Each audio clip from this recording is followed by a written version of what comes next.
is the way the men of Camel GT see a race. Beautiful scenery glides by at speeds approaching 200 miles per hour. Spectators are so many blurs. At 195 miles per hour, they head into a 90-degree turn, where tail-out power sliding exits are common. Hands and feet are occupied with 1,000 gear changes, and the noise is deafening.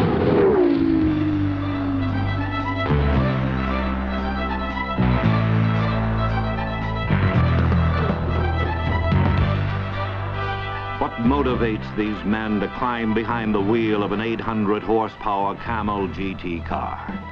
For some, it's a challenge. For others, it's sheer excitement. But for all, it's an adventure few men will ever experience. It's obviously the most exciting thing that I've ever done. There's just something about racing. Let's say a typical lap around the track, you're probably scaring the fool out of yourself 1 second and sheer pleasure the next, and it alternates several times during a lap. I guess the big reason is it's really competitive. Sometimes you find a thing in life you do halfway decent, and you go for it, and you don't give up until somebody's hammering that nail down. It's everything. It's the people that you are around. Is to fix your car. Is tension of the race. Is the danger of the race who make you feel different after the race because you know that you have done something that was not easy. And I don't know what could compare with it. I've flown. I've done some exciting things in my life, but nothing has ever even come close to racing for me. However, racing offers us just one dimension of a Camel GT driver. For these are men with backgrounds and lifestyles as varied and complex as the cars they drive. One, Mauricio de Narvaez, runs the world's largest carnation farm and travels to each race from Colombia, South America. Flower growing is a very sort of gentle, relaxed business, and I myself feel that I need a little bit of excitement, something to really push me to limits, to get me going. So I thought, well, automobile racing ought to do it. I've always wanted to do it, and flowers have made it possible for me. So racing cars sort of changes the whole atmosphere of a quiet farm, which is very relaxing, so forth, to the beautiful noise of these racing cars. In real life, I'm a stockbroker. I'm also, I suppose, the team manager for the Red Lobster racing team. I'm a commander in the Naval Reserve and co-promoter of the Sebring race, and also I run a small cattle and citrus operation in Florida. I don't think too many people can really say when they wake up in the morning that they enjoy going to their jobs. It's tedious work to go to and sit behind a desk from 9 to 5, but my desk has a steering wheel in front of it.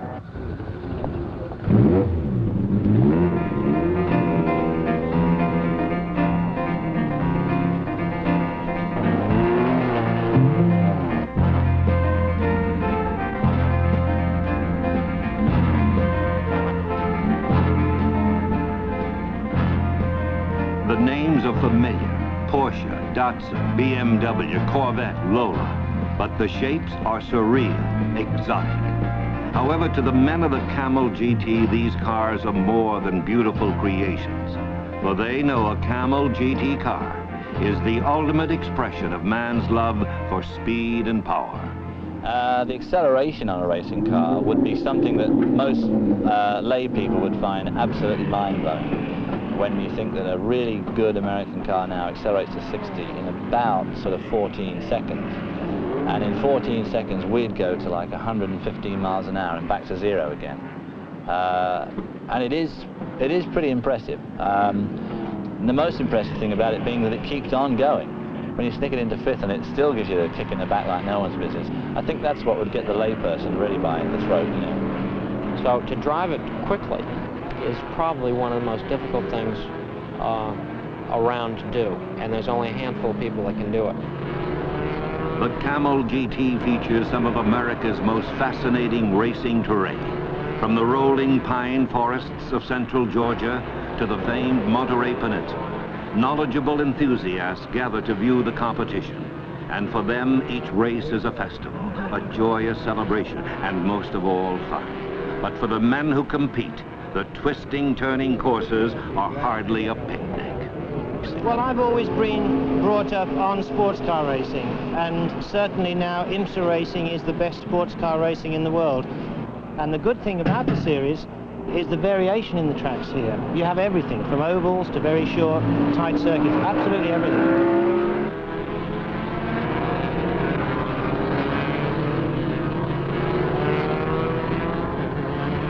Car has to do a lot of things on a particular lap that maybe an oval track car only has to do 4 times for the basically 4 corners. In a road course, we have, you know, maybe 7, 8, some tracks 14 different corners, and some places where the brakes have to be used very severely and heavily. Other places where we have a high-speed type corner, like you might associate with a oval track car. So the versatility of the car has to cover a wide range. Well, it is quite difficult to change tracks, and like you say, sometimes it's from week to week. But I think this is part of the excitement, and part of being in racing is either you do it or you don't. You know, it's the difference between the men and the boys, as they say. And the Camel GT is where a man belongs. From around the world they come. England, France, Italy, Germany, the United States. World-class drivers with the emphasis on class. In the last few moments before a race, even amid the huge crowds, the Camel GT driver stands alone. And in that private world, the driver is alone with his thoughts. I would say that an hour or half an hour before a race, you really get a little bit nervous because you get your adrenaline working up for you. But once I sit on the race car, a few minutes before the start, I really relax. I get a very nice sensation of being in a totally different world. I'm constantly trying to control nerves. I get very nervous, and I've done a number of things. I drink honey, I drink milk, I try to do all kinds of stuff. It's best if I have a lot of people to talk to. Well, just before you climb in the car, I think it's the biggest point of your blood pressure is really high and your heartbeat's going. And then when you're buckling yourself in, you're thinking about what you're going to do on the start of the race, how are you going to psych the other drivers, or where you're going to dive for the inside or whatnot.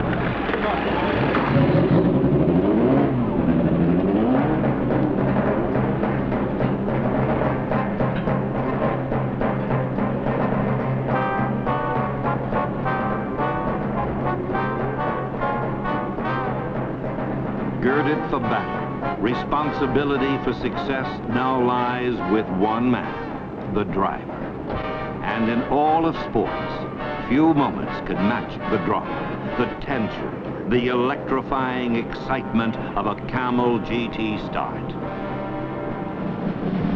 But then on the actual pace lap, you forget everything involved except for heating up the car, your tires, heating up your head, getting yourself all dialed into the chassis of what you're driving. You know, anybody who says they just sit there and they're not affected and they don't care is not telling the truth. You do get nervous in a way. I don't mean you get frightened, but you get butterflies in the stomach, as we call it. You're starting from a very slow pace, and suddenly the green flag drops, and I mean, it is absolute bedlam.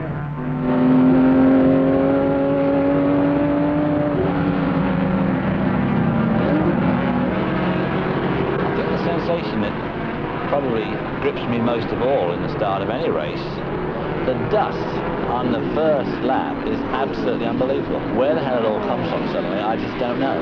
You're on about the 6th or 7th row, and from there back, you're just in the most amazing cloud of dust.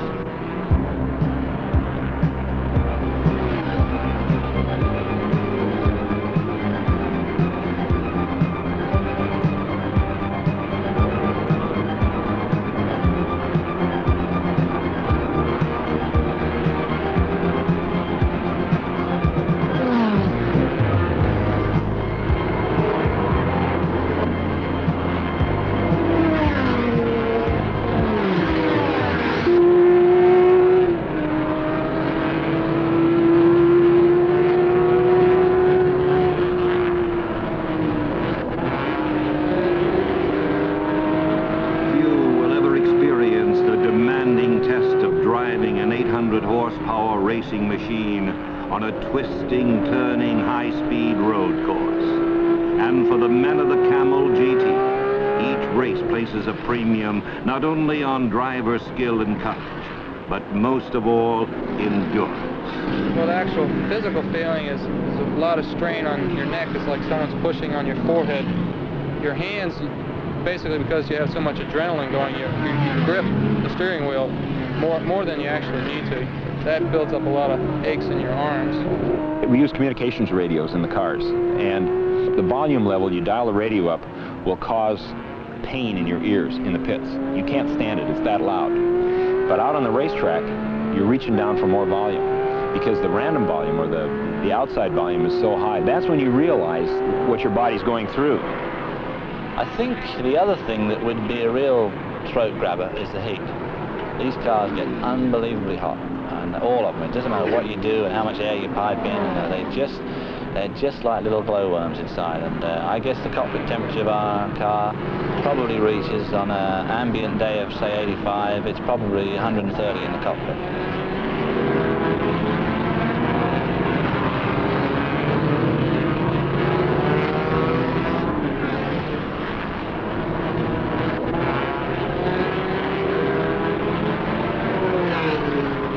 The difficult and demanding road courses of the Camel GT present every possible challenge imaginable. Driving skill is essential, driver knowledge invaluable. For many times champion England's Brian Redman, there is no substitute for experience. Well, people keep saying to me, you know, you do well, but you're so experienced. And I say, yeah, well, believe me, experience makes you slower, because you know what the risks are, you know the dangers that are coming up, and you back off. Experience is valuable. It helps you to set the car up the way that you like it to run. It tells you when not to persevere with the car when there's something wrong with it. It helps you to recognize bad traffic situations for overtaking, but it basically makes you slow.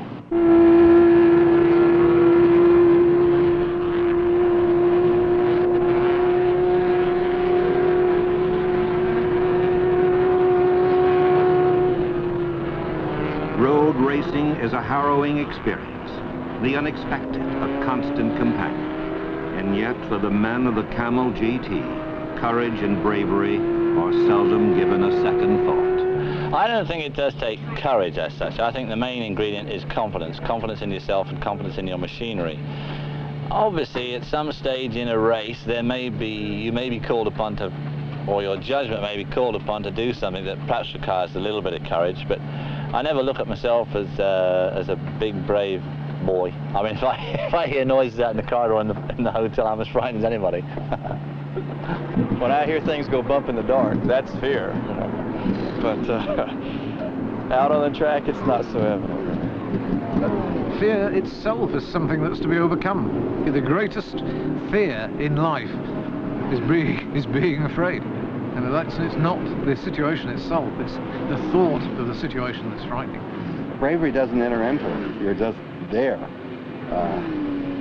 I don't understand bravery. I mean, bravery in racing. I never met a brave driver. I met gutsy drivers.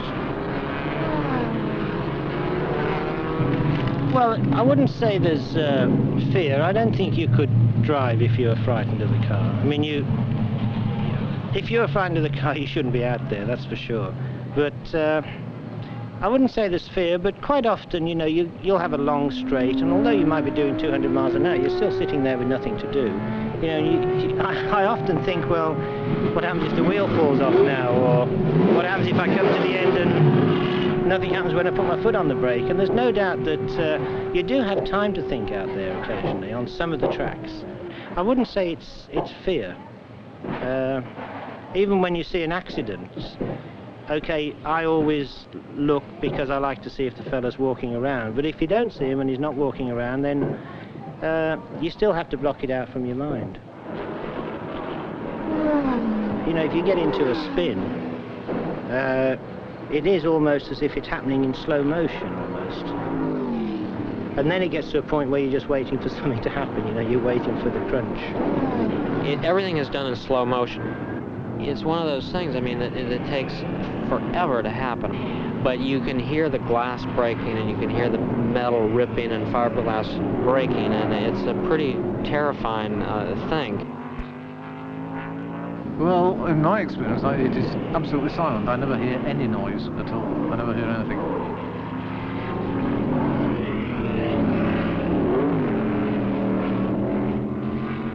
Crashing is one of the stern realities of racing, one of the multitudes of ill fates which can dash the victory hopes of the Camel GT driver. And when things do go wrong, help is never far away. Wizards with wrenches and tape, the pit crews are the unsung heroes of motorsports. If you ever had to be marooned on a desert island with a group of people that you could choose which group you were going to spend the rest of your days with, you better pick a bunch of race mechanics, because nothing may grow on the island, but I swear in a week you'd have air conditioning and hot and cold showers and a pretty good standard of living. These are the most innovative people I've ever met. They are fantastic.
Arena of automobile competition, there can only be one winner, and the road to victory lane is often laced with disappointment.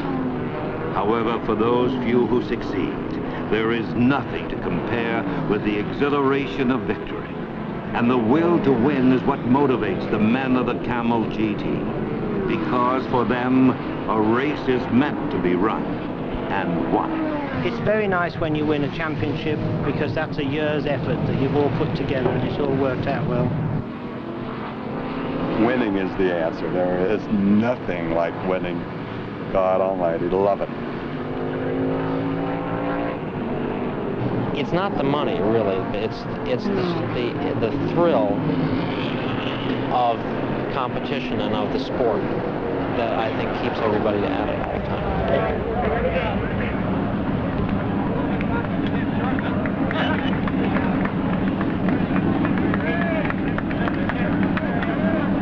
That's what this game's all about. It's you know, you're never on top all the time forever, and but it keeps you going.